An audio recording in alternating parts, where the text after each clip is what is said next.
Good evening.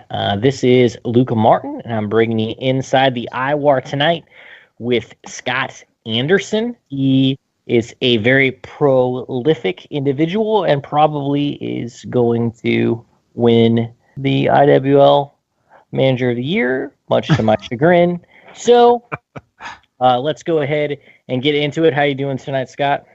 Very well, thank you. How are you? I am doing okay. Yeah, and I will note that I do have you outnumbered in terms of wrestlers. If I do win and you do not, you can always say that. Well, thank you for giving me an alibi. I think that actually makes it worse because not only are you beating me, but you're now telling me that I shouldn't feel bad. That sounds like pity to me. Yeah, well, thanks for reminding me of that. I wasn't going to mention that part. Well, you know what? I do other things. Okay, I am the second. Neo Dragon is the second most popular and over face in the IWAR due to the lack of votes by other people. That is a significant 10% of the entire IWAR that voted for me and Senior Lucha because they probably couldn't think of anyone else. So that's a pretty big deal in my book. And it's the small victories that count. Let's not talk about me anymore. So Scott, I appreciate you coming on and buying a new microphone. That was essential to this endeavor. So I appreciate that we're able to communicate with you and you don't sound like you're in a third world country. I thought it was time for an upgrade. So thank you. You're welcome. You're welcome. So what we like to do here, I'm not sure if you've listened to the show. Definitely. Yeah, despite, taking time from people's lives. Right. I didn't waste any time in my life listening to the show. It's very good. Oh, okay. Well, that's good to know. So basically, just want to talk about a little bit about you. Where are you from? Where did you grow up? And what it is that you do other than successfully outmanage me in the IWL. Well, I was born and raised in Ohio. I never left Ohio. Grew up in a fairly small town. I still live in a relatively small town, so nothing too exciting in that regard. So what do you do? Like, other than manage people now, or if that's all that you do, I'm okay with that. But I only do one thing, and that is manage wrestlers in the IWA. No, I have 2 kids, so they keep me pretty busy. I have a teaching job, which I love. Anybody with friends and family in education, I think you understand that we do it because we love it, and it's incredible, but also can be stressful at times. But I wouldn't change it for anything, so that's wonderful. And as far as my hobbies go, obviously the IWA, I like to read a lot, which I know makes me sound even more incredibly awesome.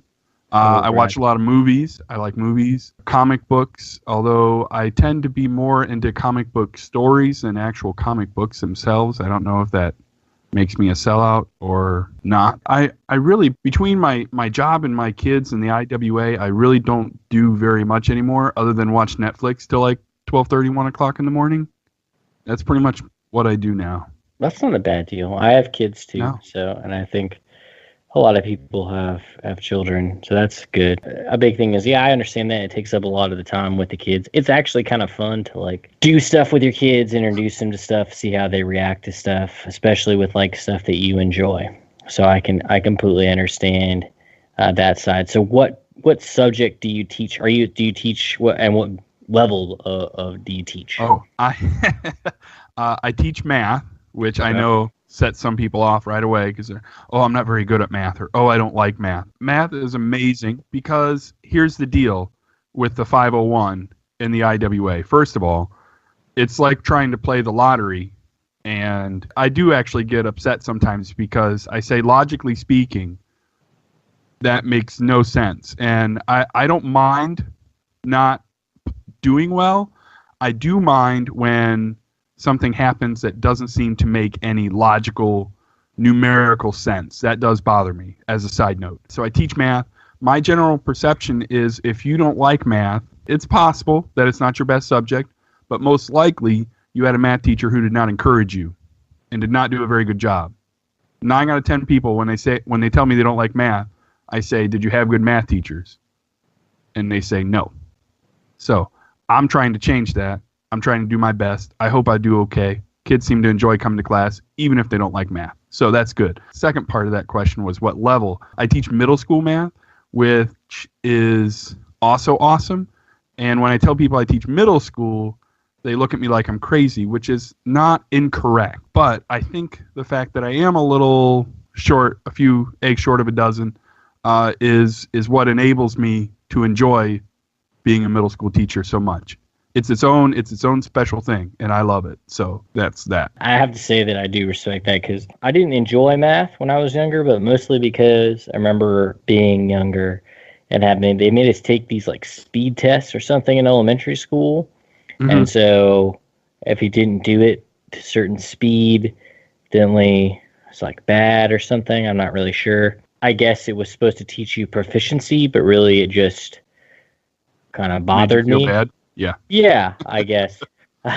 So I didn't really get into math until I wouldn't say that I really enjoy math, but I really liked and learned and had more appreciation for it as I got older, because I did an electronics job in the Marine Corps where we had to do algebra and logarithms and things like that. And I realized it wasn't so stressful and it wasn't all that bad. And it's more of a puzzle is really what it is. And I enjoy puzzles and I enjoy logic, right? So those things are fun, but it was never really presented that way. I don't know if I had bad math teachers or I just didn't. I learned to dislike math early on, and I was better at reading, and so I kind of enjoyed that a little bit more. But as I get older, math runs the world, kids. So it's very important to know that. So you're not a fan of Common Core? No. Well, so I tend to skew, generally speaking, not to get too deep above that issue, but I tend to skew on less government involvement than more government involvement. And Common Core is a lot of government involvement.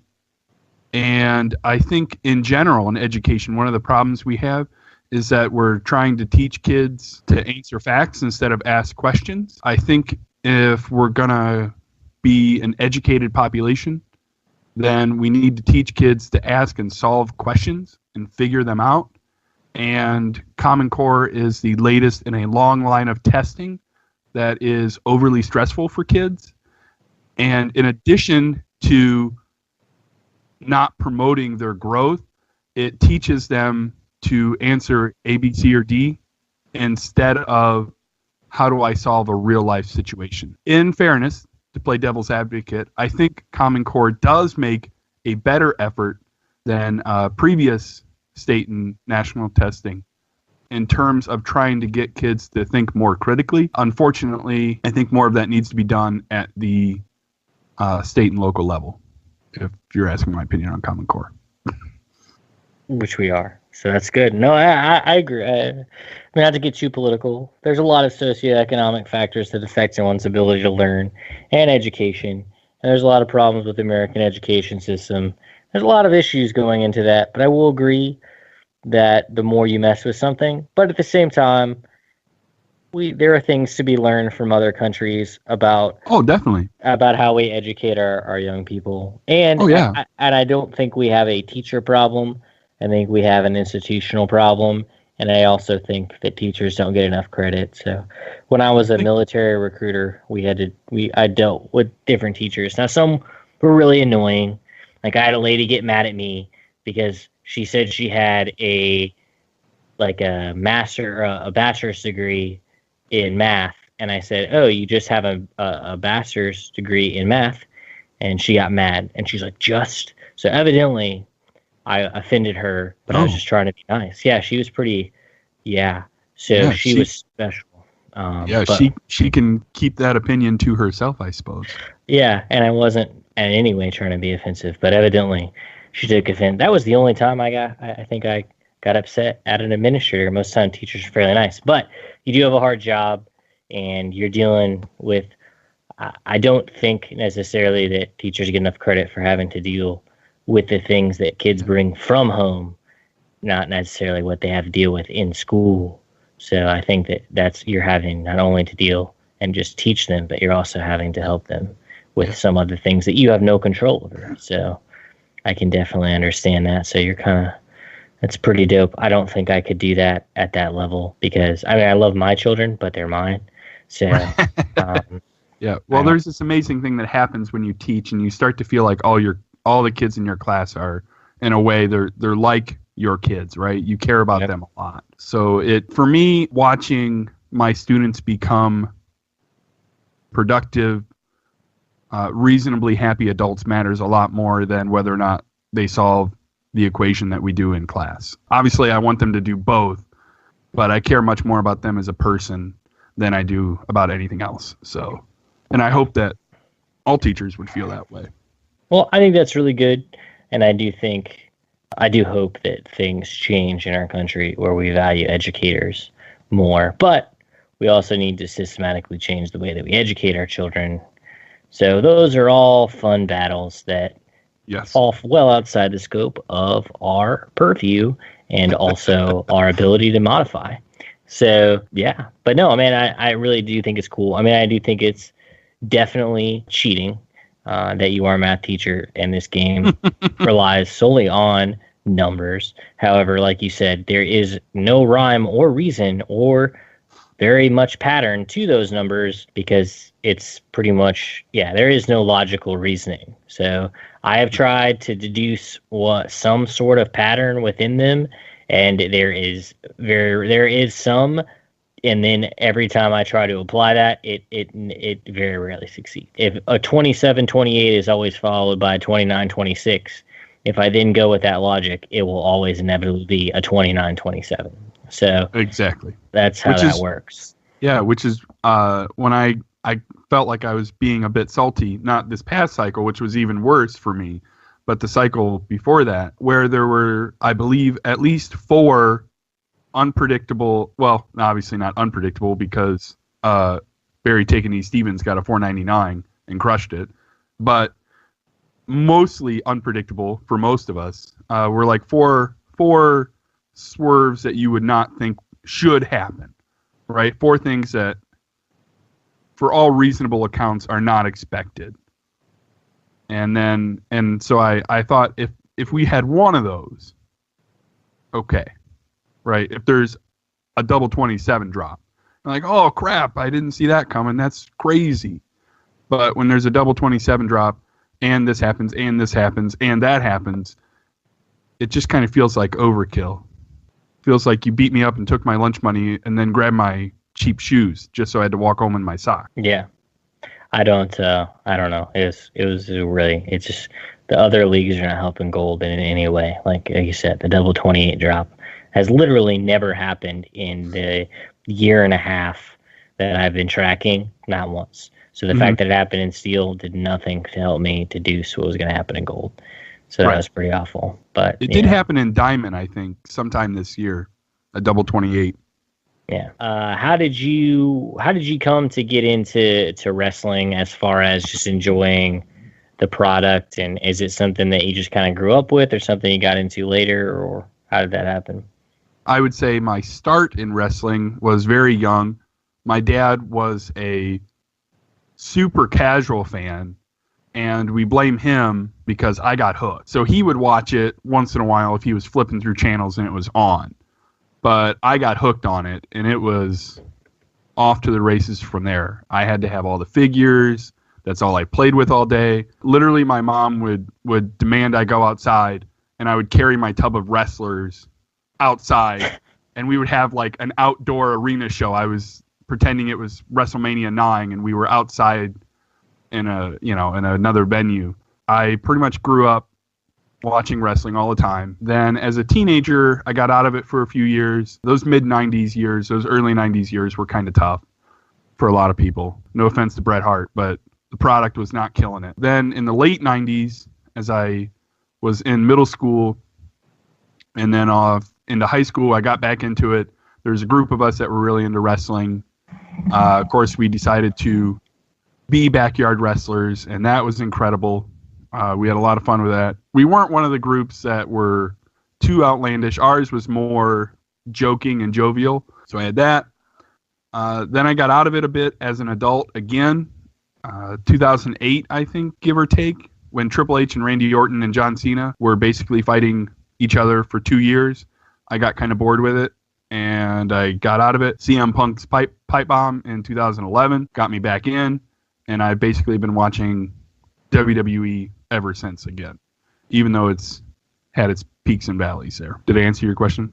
100%. So we talked about wrestling. You told me about your whole story. So basically, you kind of followed it off and on your whole life, and kind of came back with the punk era, like 2011. Is that right? Like that was Correct. The final time you returned. Okay. Correct. So and then I got my kid into it, so now we watch it together. It's fantastic. Okay. How old is your kid? My oldest is 13 and my youngest is 10. Okay. So they're getting up there, but now we watch it all the time. Well, and my youngest doesn't care for wrestling, so that's awesome. Yeah, I got you. We watch Cartoon Network, so it evens out. Do you have like a son and a daughter, or two of this? Two daughters. The light of my world, I'll be honest. So yeah, I have a daughter and a son. So nice. Yeah. So it's pretty good gig. That's cool. Yeah, and I kind of am like you. I liked it when I was a kid, and I like the Bret Hart, Shawn Michaels, and I fell out during the Attitude Era, and I kind of came back around the same time you did, like 2011, with Punk and everybody. I really liked Punk a lot. Oh yeah. His look, I liked his mic work. He was like a smaller guy, so I kind of appreciated that scrappiness about him. So he kind of drew me back to the product. But yeah, man, that's definitely. I mean, who did you watch a lot? Was it just like WWF, WWE for the majority of the time, or I know Ohio is kind of like an intermediary between like East and Midwest. So yeah, as far as like wrestling as a whole, as a kid, I watched WWF and WCW. I think there was a station that played Smoky Mountain and USWA, so I watched that. In high school, some of my buddies were into ECW, so we watched some ECW. I watched some Ring of Honor and some TNA in the early 2000s, so that was good. I never really got into a lot of overseas organizations, even though everything I see nowadays, they are killing it. And so really I should watch more, but I have a very limited amount of time to watch wrestling, so I think I have officially sold my soul, and I really only watch WWE now. Yeah, I think it's as easy as it is to find access to stuff. It can just be kind of a pain to try to follow it if you don't have a lot of time. I like watching New Japan matches. I think they're good, but I don't really want to pay for the network because I don't have enough time to watch the show whenever it plays. But I enjoy it, like you said. It's good, and I enjoy the matches I catch on YouTube. But most of the time, I'm basically watching one WWE event a month kind of thing. So I don't really have a lot of time, and I don't do the show like SmackDown, Raw, and stuff like that. I don't even have cable. So, well, I guess we have Hulu, but it's so hard to, And plus, my kids are younger. They are 8 and 6, so they're not quite there to the point where they can really I took my son to a WWE Raw taping, and it was like 5 hours long, and he was like ready to go. Yeah, at some point it tanks out, and they don't care how cool it is. They're just ready. So he was kind of like, So he can watch it, but he's just not to the point where he can like sit and enjoy. He can watch a cartoon, but he can't really sit and enjoy like WWE. And there's not enough to. He likes doing wrestling as much, if not more, than watching it. So he doesn't want to watch it. He's like wants to watch it and then beat on me. So exactly, he really does beat you up while it's on. Right, he does enjoy the Demon Finn Balor a lot. Like he's very into Finn Balor's Demon, and he likes John Cena, of course. So that's weird, but yeah. So he, but I don't know why he likes the Demon Finn Balor a whole lot. He really likes him a lot. So, but yeah, that's pretty cool, man. And definitely similar. A lot of people have that same experience, but Ohio, I think, was probably a good place because, like you said, it's a lot of different types of wrestling because you had Southern wrestling, Midwestern, and Eastern wrestling, and that's kind of cool. So Ohio's kind of just the point of everything that you don't get much from the West Coast. But well, and there are a lot of even now there are a lot of very small local promotions that run a show, once a month or once every other month or even quarterly, but they're still around, and they pack a good 78 people into a gymnasium. I like going to a local show. At least once a year, I try and hit a local show that I know is only going to have 100 people at it. I just think those are fun. They're a lot of fun to go and watch. Yeah, that's kind of like the carny roots of what wrestling is. It's like WWE is like all pomp and circumstance. That carny stuff, like where it gets a little bit smaller, it's a little bit more. It's a more intimate, and it's not. It's random. Like you don't really know what's going to happen, and it's kind of like a one shot. Like you're not really going to get invested in too many people that are involved in it. But maybe you'll see somebody that you can in the future be like, yeah, I saw that guy when he was on the Indies or whatever. Right. So it's just kind of a fun thing to do. So I think that's pretty dope. So how did you get involved with the IWA? That was a byproduct of being a huge wrestling fan as a kid. I, of course, like a lot of folks, I bought the PWI magazine because it was where you got all the information. As a kid, you just think that's so cool. They're talking about everybody. They're doing interviews with WCW guys, WWF guys, whatever. And I saw the ad for the IWA, and first time you see it, you're like, oh, that looks interesting. But then eventually, you want to try it, of course, and so you create a wrestler or two, and you try it out. And I did that as a kid. I played for a little while, but also like a lot of folks, when you're 12, you don't have a lot of disposable income. The IWA back then, you paid like $3 for 2 matches. So you were not getting a lot of matches for your money back then. So eventually I kind of fell out of it after a year or two, and then I came back when I was a little older. I think I had gotten my first job making, $5.15 an hour, which was a huge amount of money back then when you're 14. And I came back and joined again, and I was around another couple years, and then I got into high school, and I cared a lot more about, than I did about playing imaginary wrestling. And so I stopped playing. I feel like sometime between 18 and 30, I joined for like a cycle or two, but I mean, literally like one cycle. I got my bulletin. I'm like, okay, I'm not putting any money into this, and I set it aside. And then a couple years ago, my daughter found some of my old IWA bulletins. She's like, what is this? And I explained it, and I probably had a lot more fervor in my voice than I realized, and she thought it sounded really cool. And she's like, well, why don't we do it? And I'm like, okay. So we created a wrestler, and she thought it was really cool. And so, of course, now the NWL, the only rookie league, and it was incredible, and it was cool, and we got this huge packet with all that information, with the IWAR magazine and all that good stuff, and the welcome packet and everything. And it took maybe 3 or 4 cycles before, her interest kind of waned, but I was super hooked. So I was back in, and slowly, like, she did less and less. The first 3 or 4 bulletins we got, she would look at it. She would be like, oh, we won a title. Awesome. And she would check out, certain things. And then after about 4 cycles, I think she was more or less done. That's how that works. So now I'm super invested, spending more time and money than I would have ever intended 2 years ago. But it's awesome, so no problem there. That's pretty cool, man, that you got to kind of see her reaction to it, though. I'm sure, it definitely probably waned a little bit, but it's cool that you're kind of able to experience that with her. Because that just, as an adult, it's cool, but to see like a kid be like, like mark out for something like that. Yeah. That's cool, especially when you both enjoy it. So that's pretty dope, but obviously, you are a little invested in this game. A smidge. A smidge. So let's review some of your wrestlers here in the IWA, starting with the guys that you have and girls in the IWAR.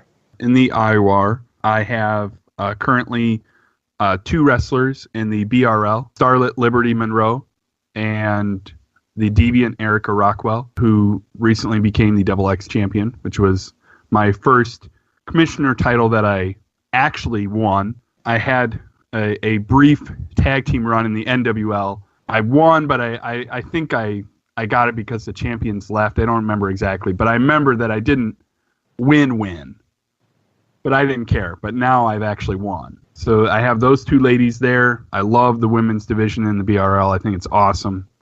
So then in the CWL, I will be debuting Lauren O'Dur next cycle. He was my new character I created for the draft. So he'll be debuting there. And then in the IWL, something that I learned early on reading the guidelines is try and make your trash talk different. Include a picture, include something that makes it stand out. So as people are looking through it, they will know that it's yours, that it stands out as unique. So I had a headline for the Monroes, and it always said the Monroe family on it. And then they broken up for a while, and now that they're back together, there's a new kind of headline, and that headline is actually a Misfits font, which anyone who liked rock music, alternative punk, or whatever genre you would place the Misfits in would hopefully recognize that font as theirs. And that comes from the Monroes having Descending Angel as their theme song, which I think fits them as a family as well. The other thing that I like that I picked up, I think I stole from, is that I always put a border around their TT. And I started doing 3 small lines because there are 3 of them. So it's just this small addition. It's these little details, right? The Easter eggs that are included on our pay-per-view posters that obviously I don't do, but it's those little things that people can pick up on that I hope add some semblance. Then also their cousin Liberty Monroe is in the BRL with Erica Rockwell, and there are always 2 lines around their TT, because there are 2 of them. So it's just those kind of small things that hopefully add some semblance to the game for people as they read trash talk. Well, I think too, having that creative process is important, and giving yourself that unique look is as well. I mean, obviously I put a big, stupid Neo Dragon thing on every TT that I have. So if you didn't figure it out, it's for Neo Dragon. But some of the stuff like taking the pictures that you unselfishly complimented me on, like I started to do that. It looks good. It helped. It was easier than writing. I just didn't like having to write initials every time. I got tired of that. So I started doing those pictures, which isn't always fun to put in, but it makes it look good. But it's hard sometimes. I got Publisher through my job, and then I have PDF Creator, which you can download for free. But it takes a little bit of time. It can take a little bit of money, but you can find a way to do it. The internet is an amazing thing. Take a little bit of time, adding some of those little bit of those pieces, establishing an image for your character, because obviously, even though this is an imaginary game, once you set an image is a big part of who you are. So I now will forever associate Psycho Sid with Marcus the Monster Monroe.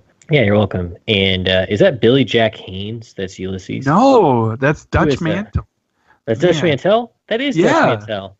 Yeah. I knew he looked familiar, but I don't know why I was thinking Billy Jack Haynes. But yeah, it is Dutch Mantel. I mean, they are 2 bearded men in cowboy hats. You're not. They are. You're not way off base. You're close. Look, so I'm 32. Okay, so I basically never saw Dutch Mantel wrestle, and I saw Billy Jack Haynes for like 2 years when I was 4. So I'm sorry if my memory isn't the most accurate. All right. They do look similar now that you mention it. You could easily pass one for the other in their heyday. Well, all right. Although, if they were shirtless, that would be a totally different story. Yes, that's true. They do look different. In shirts, they look similar. Yes, that's true. But I didn't realize that was I have honestly never seen Dutch Mantel wrestle, so I know who Dutch Mantel is, but I don't. I guess do it. Sorry, man. It would be fantastic. Like 2 people would laugh, but it'd still be great. But no. So yeah, and I think too, adding things in, you've developed a good story with the blanks. So you reference them; those things were together, and like we've beaten the shit out of, establish rivalries and continue to grow them.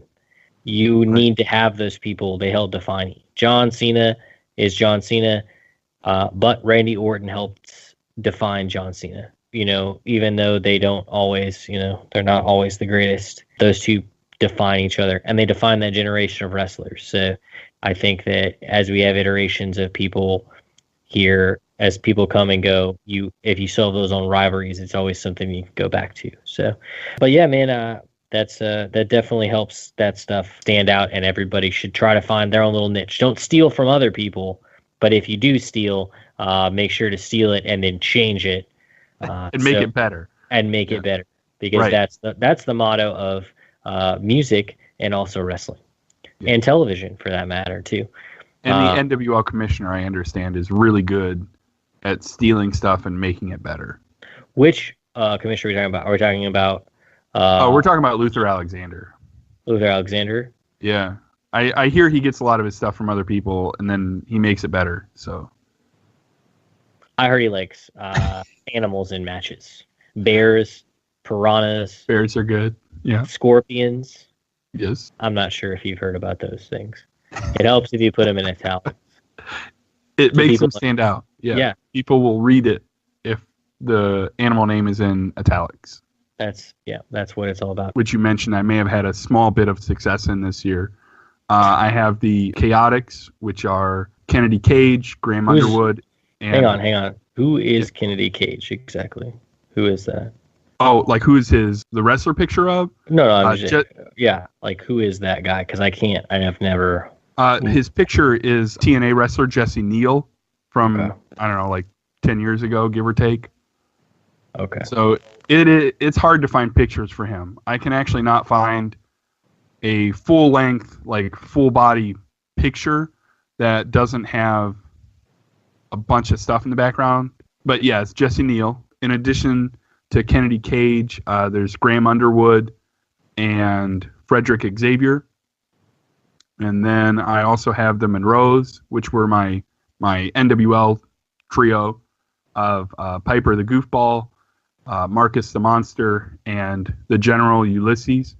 Although Ulysses' current nickname is the King of the IWL because he managed to win the King of the Ring tournament earlier this year. So I'll probably be changing that back sometime in the next 3 or 4 months, but we'll see how that goes. So that's my IWAR wrestler. And then what do you have outside of the IWAR? I have a growing roster outside the IWAR. I have currently some wrestlers in the AWL and Steel. We'll be moving those wrestlers at the end of the year. I'm going to finish up my title runs there and move on, looking for a fresh challenge with my wrestlers there. And then also Gold, I have some more wrestlers that I'll be moving again. I feel like I'm doing some moving in the new year. So I have some wrestlers that'll be moving there as well. And then in Bronze, the other wrestlers I focus on are in the LNL, which is the Living Nightmare League, and obviously the UNL. I have 2 wrestlers there, Naul and Valen Aria, other wrestlers that I try and denote a lot of time and effort to. All right, that's cool. And then you're the commissioner of a few leagues, is that right? That's correct. So in the Bronze League, or in the Bronze Fed, I am the commissioner for the LNL and also the UNL. Okay. That's so that makes sense because you kept talking about the UNL, so that also makes sense when you keep talking about the LNL. Do you like being a commissioner? I mean, I don't know. I've never been a commissioner. I don't really have a strong desire to do that. But I mean, how do you enjoy doing that? I mean, obviously, there are always dumb people that you have to deal with, but you're a teacher, so I'm sure you understand that. So, I mean, overall, has it been a pretty good experience? Overall, yeah, it's been a really good experience. I enjoy it. I like to do that kind of stuff. Mm-hmm. I like to put stuff together, rankings, titles, contests, promote stuff. Those are all things that I enjoy doing. And trying to increase the fun for other players is also something that I enjoy. I've enjoyed it. I hope the managers in those leagues have overall enjoyed their experience. It obviously, Matt and Juan Cena prepared me for, certain things to be expected, and I appreciate that. Their help has been and continues to be invaluable. But overall, I enjoy it. I hope to continue doing it for a long time. Obviously, the UNL is a new league, so I hope to stick around for a long time and watch that grow into something that we'll remember. There are leagues that I hear of that were around 5 years ago, 10 years ago, that had a really strong run and really, made a big impact for people that play the game. So I hope the UNL one day is kind of among those leagues that people talk about. Well, that's cool, man. It's definitely a lofty goal. Now, you just started with the Monroes in the NWL and then kind of grew from there. Is that right? Yeah, that's correct. Marcus was the first Monroe, and then the very next cycle, Piper and Ulysses came in, and they were there. I joined right at the end of 2015, so my 17 cycles were up. I think it might have actually even been the very, maybe December holiday, whatever edition that was. 2016 was the end of my rookie run with them.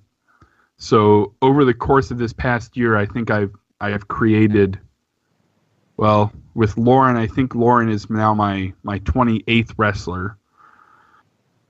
Yeah, I know. So I have those wrestlers. I had them split among 4 federations, but I left Diamond.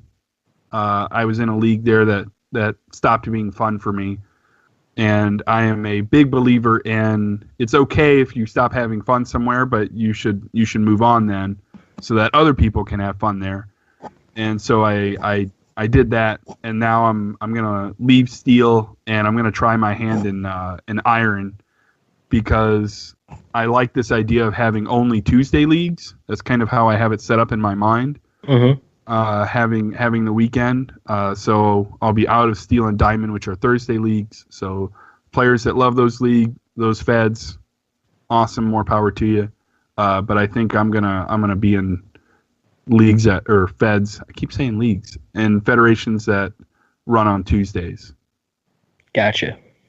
Well, that makes sense. Yeah, I will say that I like the weekend, so I can procrastinate for the longest period of time before sending in, my matches and my TT and pay-per-view matches that I've written for or haven't written for Night of Honor. So, stuff like that. Some people complain about that. I don't know who. I don't know who would. I don't know who would do that, but yeah. You know what? I mean, hey, I turned my stuff in early. What's that gonna? What we're doing? I can't put together the next pay-per-view or the whole thing, top to bottom. That's fine. I'll put it together. I mean, it might be awful, but it'll be there. The L&L recently had its first pay-per-view with me as commissioner, and I did I took the BRL route, and I did a short synopsis for each match. I had it in my mind to do this huge, 4 to 6 page write-up, and that just didn't happen. It got to be Sunday evening, and I hadn't done it yet. So it was a 2-page recap. I think it was still pretty decent, but I was writing them all myself. I didn't have anybody submit anything to me, so which is okay too. I didn't ask. Nobody offered. I didn't ask. But so I did some quick, brief write-ups there. Yeah, you'd have to have people write their own stuff, and some way. So for some of us, that's the only way that we can get over. So.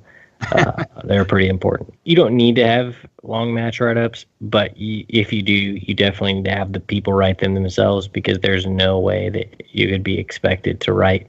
It would just get exhausting at that. creatively exhausting. And you already have 28 wrestlers, so there's that. You're already been writing a novel every 2 weeks. I am maxed out on that. Who do you follow right now in wrestling, like real wrestling? I mean, do you have some guys that you really enjoy watching their work right now? Oh, I should have been prepared for that question, because since I am a fan of Inside the IWAR, I have recognized that question does occasionally get asked. By occasionally, every single time. That's correct. So, who am I enjoying right now? A lot of the stuff that I watch in NXT. Mm-hmm. I feel like it took a little bit of a dip with Finn Balor and Samoa Joe and Shinsuke Nakamura when they left, however long ago that was, 6 months ago or whatever. But I like a lot of the stuff I see there. I feel like the wrestlers that I like don't get a lot of promotion. I love Samoa Joe. I have since Ring of Honor, and then he moved on to TNA, and then he was there for a while or whatever. So Samoa Joe is definitely at the top of my list. Definitely, I'd put Cesaro in there. Shinsuke Nakamura. I like Ty Dillinger. I know he doesn't win a lot of matches right now. I like Ty. I about lost my you-know-what when Paige came out this week. We are huge fans of Paige, so I was pretty shocked to see her come back. I've been pleasantly surprised by Braun Strowman. He's developed into a strangely likable character that just destroys everyone. I was a big fan of Dean Ambrose before he became champion. I feel like they neutered him once he became champion. Sad to see. Big fan of Luke Harper, although I don't know what in the heck they're doing with him. They had this awesome setup where he was fighting Randy Orton before Randy Orton went to WrestleMania. He was getting over with the crowd, and then they just acted like they had nothing for him to do. So that was sad. Ruby Riott. Ruby Riott is actually the avatar for one of my AWL characters, Roxanne O'Connor, who was the Steel Federation champion, by the way, earlier this year with a 501. She's pretty amazing. And she debuted. So I got Paige back on Raw and Ruby Riott on SmackDown. I don't know how you top that for me. I am kind of glad to see Paige back. She kind of got a Raw deal, but then she also was dating Alberto Del Rio, which not a good career choice. No, I mean, there was blame to be had on both sides, I think. Definitely, I feel like she got a bit of a Raw deal, but she also kind of grabbed the shovel and dug. Boom! Yeah. I mean, she didn't help her situation at all. No, she didn't. But She's think young, though. The thing that I'm most excited about as a dad of daughters is the increased relevance and hopefully better production and influence of women's wrestling, which is another thing we saw this week with those two aforementioned women's wrestlers. I just think it's awesome. I'm a big believer in women's empowerment and appreciating all the things that women can do and have been kind of held back from. So I am a huge fan of the growing influence that women have in wrestling. I think it's fantastic. I think it is too. Like they're definitely presenting them as athletes. I think that it's skewing more towards treating them like they do the men, and it's not they're treating them like athletes, and that's positive to see because they're capable, right. And they're starting really to let them do pretty much whatever they want. They're not limiting them. They've become more, the physicality has been pushed up, I would say, within the last 3 months. And they're really focusing on developing, and the feuds are getting better. They're not based on stupid stuff. They're based on, reasons why they dislike each other, and they're letting them do they have a good body of female wrestlers that they continue to grow, and that's positive to see. The Mae Young Classic got over. Oh my gosh, the Mae Young, that was tremendous. If you haven't seen it yet, You should watch it because it was amazing. I enjoyed that a lot too. Yeah. Sorry. Go ahead. You're good. You're good. So yeah, I mean, having a daughter, like we haven't really. I mean, she liked wrestling, but then my wife was like, well, she'll off till she's a little bit older. So like, I don't really understand, but whatever. She explained it to me, so I was like, cool, whatever, no big deal. So, but she really liked Paige. Then I was like, you really shouldn't like Paige. But but now I'm glad that she's back and she's normal because I really did like her before that whole Del Rio situation. And that was just a bad situation. It was not anything to do with a relationship, but that was kind of just added to the fire. So, but she's too good and too talented to just kind of go away. And she definitely got overshadowed by like Charlotte and Sasha Banks and Bayley and Becky Lynch. Right. But I think it's good that she kind of went away for a while and they're bringing her back so people can kind of, because they didn't really have anything for her. And I think they're really at a low point creatively when she left for women, and they've definitely done much better now. They do logical stuff with them, and they're just better overall. More diverse roster. Yes. If I do have one complaint though, I really wish that they would stop making every women's number one contender match a Fatal 4 or Fatal 5-way. Thank you. Just make it between two women, or have a mini tournament. Thank you. Two women wrestle, the winners face each other. It's not hard. Thank you. Just make it two matches instead of one. I'm tired of seeing 5 women wrestle in the same Fatal 5-way match. You're not doing anybody any favors that way. Thank you. Yes. Give them some psychology.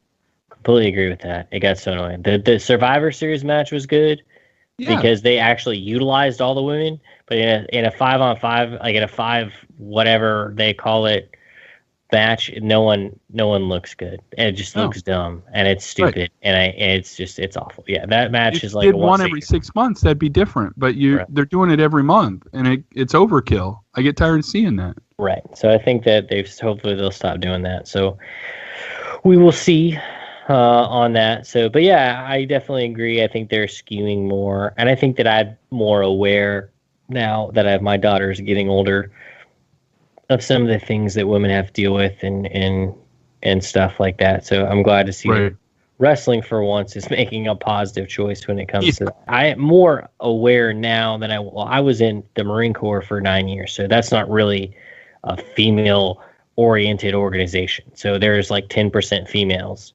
So you don't really interact with women, but it does teach you equality. Like everybody gets treated the same and should. So you kind of, you have a different view of things. So I wouldn't say that it's like, a bastion of female rights, but it does. Men and women are treated relatively equal in that situation. And I had good leaders and I had bad leaders, but I looked at them not as like, that's a man, that's a woman. That's just like, that's so-and-so, that's so-and-so. So it definitely kind of equals the playing field for good or for bad, but it's definitely a hard place for a woman to be successful. But if they are successful, it's pretty amazing because, they basically build you up to like run through walls, and then, someone has to come in and earn your respect. Now, granted, we'll give you respect because of your rank, but it takes more to earn that. And I think it's even more challenging for women because there's less of them, so they're more visible. They can't blend into the crowd. So I think that seeing that and just kind of the way that things are going in society, I think is a lot better overall. So I think that's good. Right. And I think that what they're doing in wrestling overall is good. But I think having daughters makes me more aware of that. So I have to agree. I think that I was always a supporter of, women's equality and women's empowerment for sure. But I agree. I think the word you used is like aware, and that's definitely true for me too. I am definitely more aware of the challenges that are presented to our young women as they become adults, and then for adult women, obviously, as well. I think we're making some slow, painful progress as a culture in the right direction. Any chance I get, I encourage young men and men to make good choices as it pertains to their interactions with half the human population. Yeah, I don't want to dive too deep into that, but I think that it's definitely looking back at the way, we grew up, even so, I'm only 30, right? But I look at how my wife grew up and how I grew up and the media that we consumed and the way that they told us to structure who we were and what a girl is, what a boy is, and all those kind of things. It almost looks archaic now, and it's literally 30 years old. It's like just the things and the way that, just those things that we took for granted has definitely changed. And I think that's good because women are more valued, and I think that they're more valued for who they are. They have more empowerment, and people don't look down on them. And even though those things kind of started to develop where like people took no one really took those things too seriously. And if they did, they were kind of looked at as an outlier. I think that people understand now, like you said, they have a higher awareness of those things. And I think that, again, as you get older, it could be just being older as you get wisdom, but I think it's mostly watching how girls grow up and how they react and deal with things as opposed to boys. Right. Well, females have much more of a burden than men do because the society is geared towards men. And I don't know if that's necessarily purposeful, but it is, but it's getting better. Yeah. I mean, I think it's more of, I don't think anyone really goes in and is like, yeah, we're going to make men dominant. It's just kind of the way things were. But I think that we can positively change that. And I think that everything is becoming more equal. So that's always a super, super positive thing, which has completely to do with imaginary wrestling, which is why we have. Which is why we're in the BRL. Right, a women's division in the BRL. You're exactly right. I think the ultimate goal is to eventually get past that notion, right? It's like, instead of saying we have men in power and women in power, we just have people in power, right? Like, we don't look at Bayley as a female wrestler. We just look at her as a wrestler who happens to be a female. I think that's kind of for me at least, is the next step, is to place them as a person before we worry about whether or not they're male or female. Well, there's a lot of things. Yes. I think we don't need to add adjectives onto individuals. However, I think that male and female is unique because it's a weird difference, because there is a marketed biological difference. So that's the weirdest part. They are the same, but also different. So I guess different in the sense that you have a unique experience. So it's very difficult for men and women to understand one another due to the fact that they are biologically different. So there's a psychological, not even psychological, but you're the algorithms that your body uses to function as a male versus used to function as a female are 99% the same, but the 1% is very hard to requisition. But hopefully, like you said, those adjectives won't matter.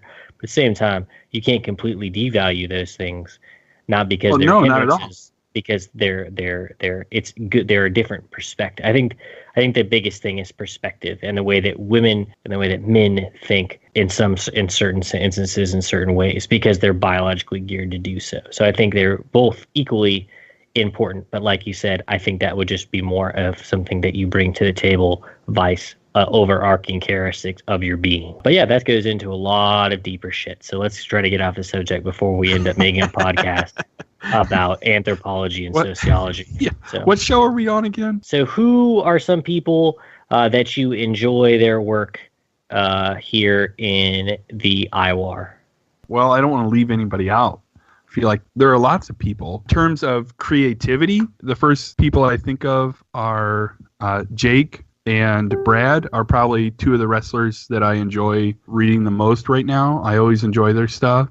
So we say Jake and Brad, like what wrestlers in specific? Oh, Jake has Winston Smith Jr. and the Boys LaCroix, and I'm sure he's got some other characters too that I'm not remembering at the moment. But then in the UNL, he's got Jacob and Timothy Vandenberg.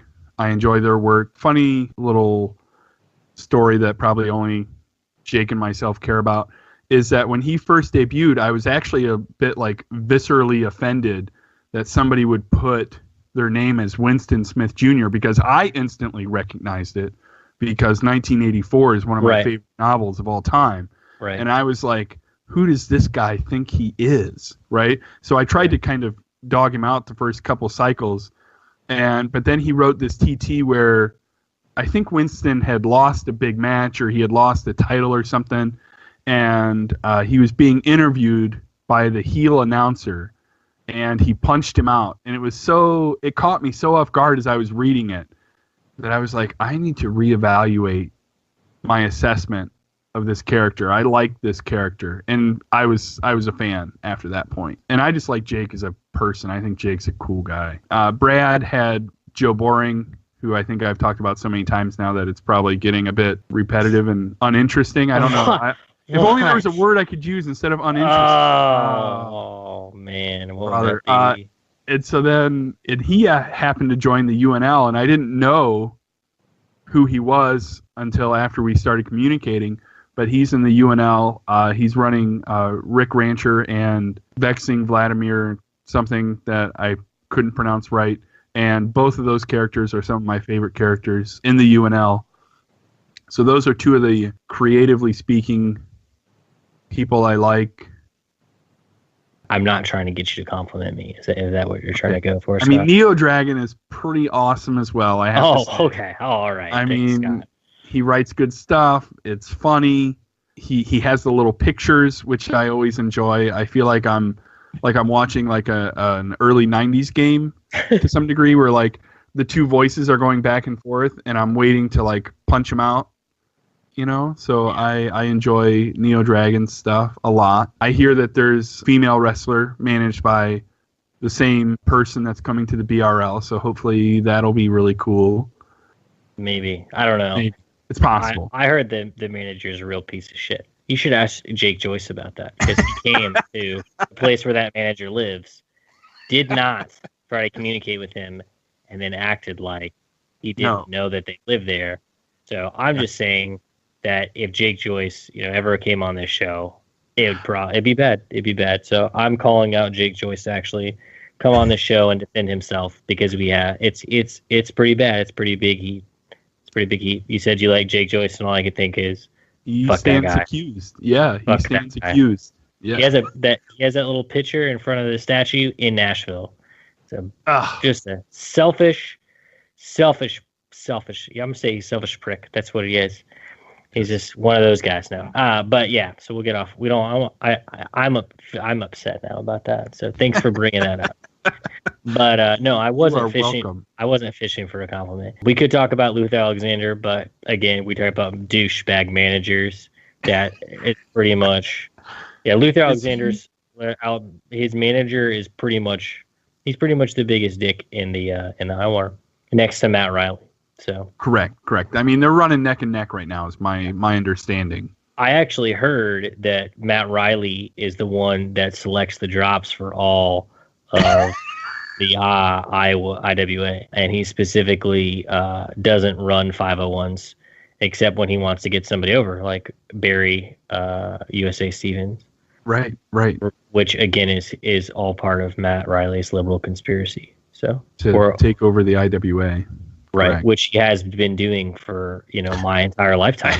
It's hard to argue. It's a long con. So we'll see how that works.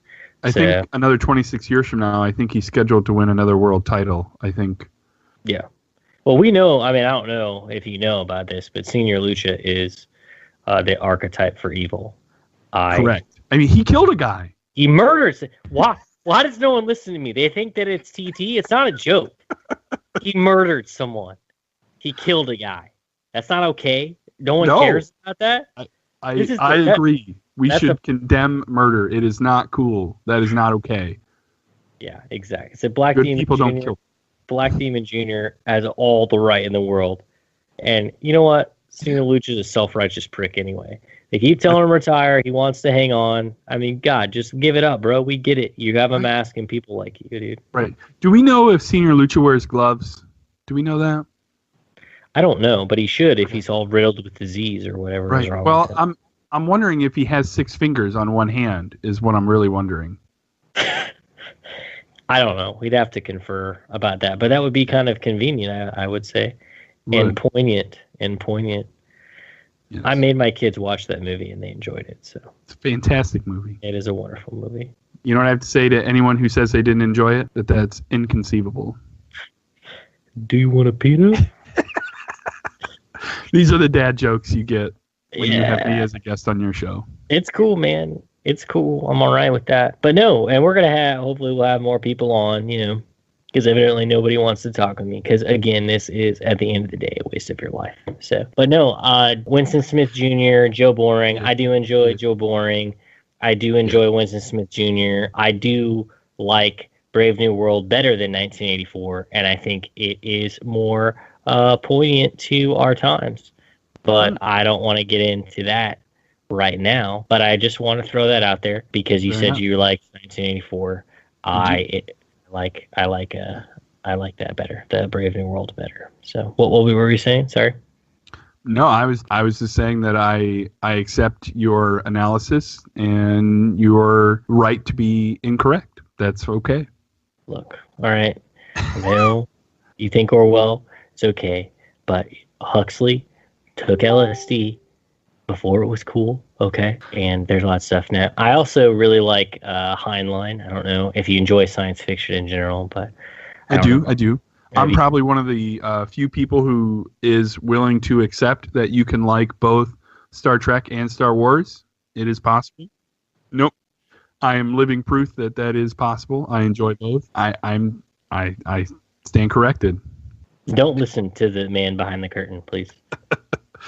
I accept them as two different realms. One is I get they're both fantasy stories, but one is a fantasy story about a world that is full of, for the lack of a better term, magic and mystery and special powers, and the other is grounded in a sense of where can humanity go and what can they be. I see them as two